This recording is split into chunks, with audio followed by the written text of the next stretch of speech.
ایک صحابی نے حضور اکرم سے پوچھا، ہمیں کیسے پتہ چلے گا کہ ہماری نماز قبول ہو گئی ہے کہ نہیں؟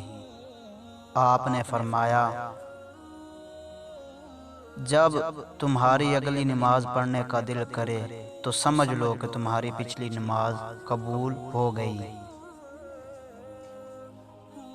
اللہ پاک کے پیارے حبیب حضرت محمد صلی اللہ علیہ وسلم نے فرمایا، اللہ تعالیٰ فرماتا ہے، اے ابن آدم، جب تک تم مجھے پکارتے رہو گے اور مجھ سے مغفرت کی امید رکھو گے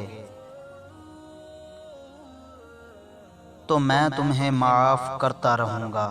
اے ابن آدم، اگر تیرے گناہ آسمان تک بھی پہنچ جائیں پھر بھی تو مجھ سے اگر مغفرت مانگے تو میں تمہیں معاف کر دوں گا، مجھے کوئی پرواہ نہیں۔